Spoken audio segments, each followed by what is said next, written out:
If not, you might go back to what you used to be. So the first need, the need for formality. As the business grows, the owner may have to change from the informal approach to formal way, as more people will be involved, and standards have to be set. So before now, we have 3-4 people that we deal with. I don't have to call them. They know what they have to do. We know what we have to do. But as soon as you are involving a lot of people, you need to standardize things. Things have to be formal. If not, things will go out of your hands. Get the point here? When you have 2 or 3 people, it's okay. There's no need for formality. But as soon as more people are involved, you need to manage people. Managing people is one of the most difficult thing in the world. So you need to set a standard. If not, things will go out of your hands. That's why the transition has to take place. There should be formality, no more informal. Normally I could talk to you like, okay, yes, get it done, okay, I'll move on. But now, a lot of people are involved. So we have to get things done right now. Getting it right the first time. So that means you have to set a standard. Setting a standard means there's formality. Do you understand the first point here? Yes. The second one, the need for shared ownership. As soon as the business starts growing, there will be need for more finance. You need more money, yes or no, to run the business. So at that point in time, you start thinking about involving a lot of people. You can't do it all alone. If you want to remain the owner, the boss of the business, yes, you can. But when you start thinking about the big time, when you start thinking about the business in a bigger way, it means you have to involve a lot of people. And involving a lot of people means you won't be owner anymore because you have shared your ownership. So you start thinking about being a leader. Do you get the point or not? When it's your own business, because it's too small, you can manage it. But as soon as the business becomes bigger, you have to compete with bigger, larger businesses too. And to do this, you need a lot of finance. And to get a lot of finance, that means you might have to involve a lot of investors or different investors. So that point in time, you won't be thinking about having it all to yourself. You have to share your ownership. So the mindset has changed from having a business to having a business in collaboration with others. Because you want to take it to the next level. You alone might not be able to do that. Did you get the point here, please? Are you guys here? The third one, greater responsibility to others.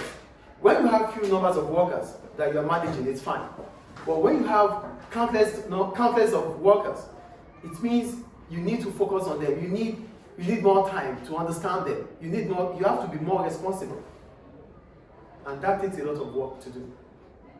You start thinking about delegating authority, you start thinking about workers' motivation, you start thinking about all those sort of things. Unlike if it's just few numbers of workers that you have to deal with. So here, the mindset has changed because your responsibility is becoming bigger than what it used to be. So you don't have the mindset of an entrepreneur, the owner of the business, I'm the owner, no. At this point in time, you have to start thinking about how to get the best out of other workers. How to involve other people. Because you cannot do it all alone. When it is small, you can. But when it becomes bigger, it's difficult. You can't be here and be there. So that's the mindset of a leader, not an entrepreneur. Do we get it? Yes. The next one, the need for motivation and inspiration. Because the business is becoming bigger, your workforce is becoming larger. It means you have different kinds of workers. You need to focus on them. You need to focus on your workforce. They have to be inspired by you. And remember we said a leader is a person who inspires. You can't be an entrepreneur and inspire. If you're an entrepreneur, you only want to make profit, that's it.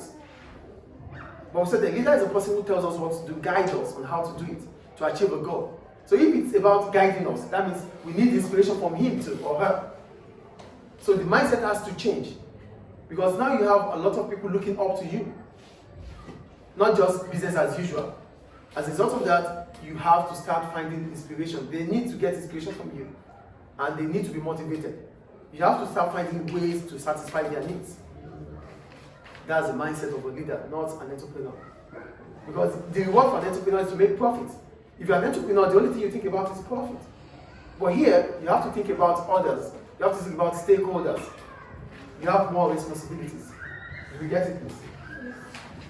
And the last one, the need for strategy and vision. One of the characteristics of a leader is visionary, right?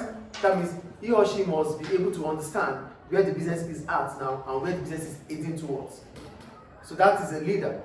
So here, the business needs a long-term plan because that is a strategy to achieve its goals. And as soon as those goals are to be achieved, even as much as you want to achieve those goals, you need vision to know where you are and what is needed for those changes to occur to make you successful as a business. Any question about this? So this ends transition from entrepreneur to leader. So in the next class, we'll talk about the difficulties that entrepreneurs may encounter when they are becoming a leader. Thank you.